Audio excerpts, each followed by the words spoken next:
Hello, everyone. Welcome back to yet another political episode. It's our last review in regards to these ballot measures and 2024 as a whole. We are counting down the days till the new year, where we respectfully and put 2024 aside, but we will never, ever forget the victory that we have endured. A historic victory, a revolution, a MAGA revolution that will be the symbol of our channel for the years to come. If this channel makes it that far, but you never know. But today is bittersweet moment. We cover our last review, and this happens to be Constitutional Amendment A in Wyoming. And if passed, this amendment would make residential real property a separate class for property tax assessments. It would also enable the creation of an owner-occupied primary residence subcategory, which could be taxed at a different rate. You'll see 59% approved of this ballot measure. This is more of a decisive ballot measure. As you can see, you got 4 counties going against it. That's 40% of the popular vote. You got Crook County, you got Niobrara County, Goshen County, and Plate County. I'm seeing the pattern. We're seeing mainly more liberal counties going in support of this ballot measure. If you guys don't see yourself, 59.3%. This would make residential real property a separate class for property tax assessments.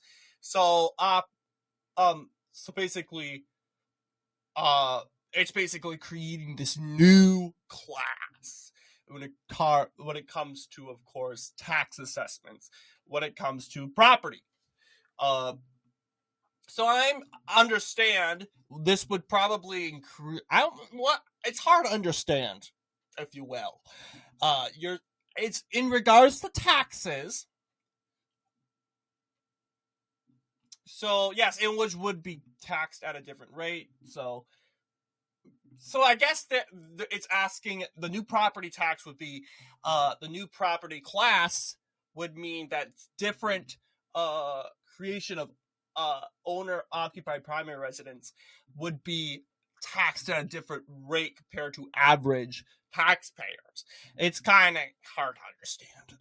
I'm not totally understanding it at all, but I'll tell you, conservatives aren't in favor of this ballot measure, although I will tell you this, maybe some are, but 59.3% are in support of it. You'll see Teton County. We know if Teton County is going aggressive for something, it's probably in benefits to the left, or is it more benefits to the progressive movement? You'll see 84% of popular vote in support of the ballot measure in Teton County. 16% in support against it, you'll see. 4 counties.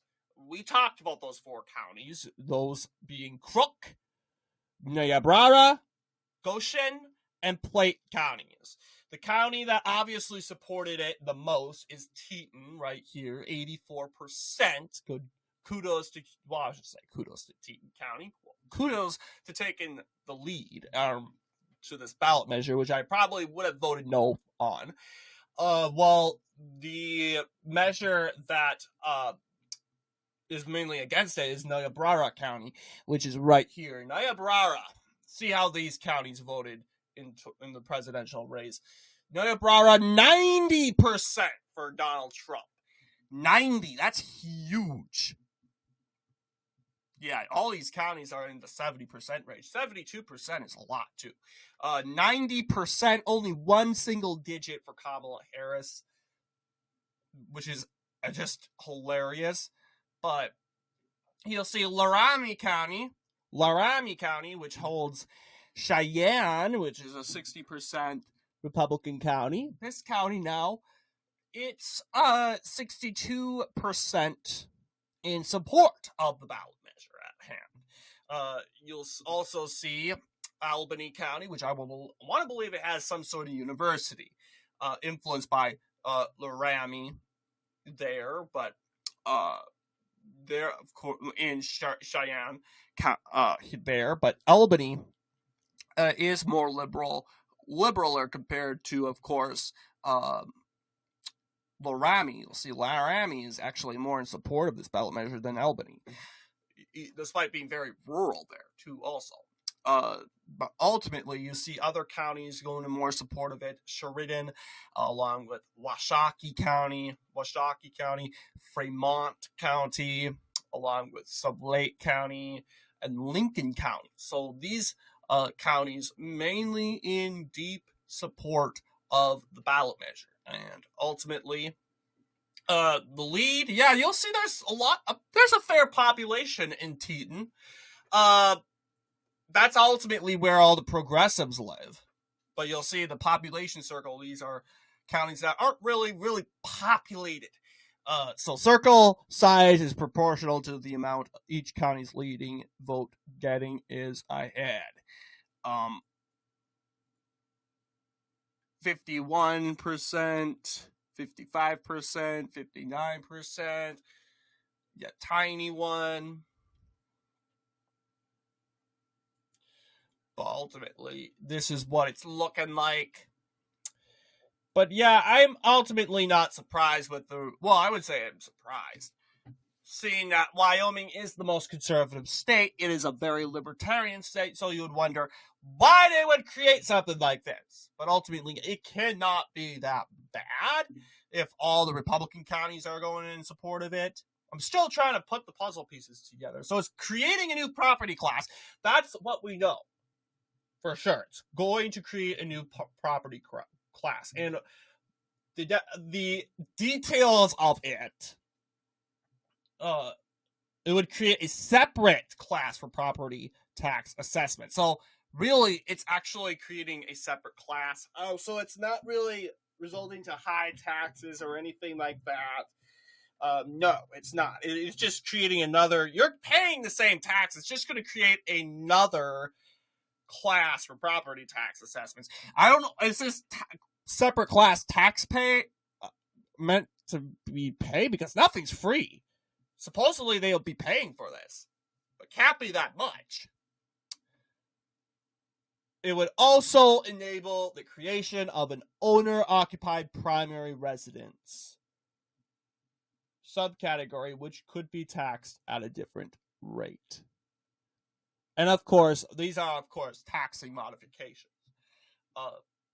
And ultimately, this amendment was approved in a landslide, I want to believe, or some below 15% when it comes to those numbers. But I want to believe it's around 15% lead in favor of the yes option. But anyway, what do you guys think in regards to this video? It's a bittersweet moment, but we have concluded the rest of our ballot measures and all of our 2024 analysis.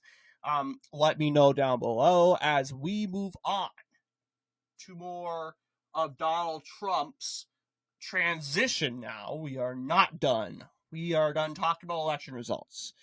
We're going forward now, and we're talking about the transition and the future of the Republican Party in a few, let's just say a few days, less than 15 days, when the new year approaches. We'll be talking about the Republican Party's ability in winning in New Jersey and Virginia.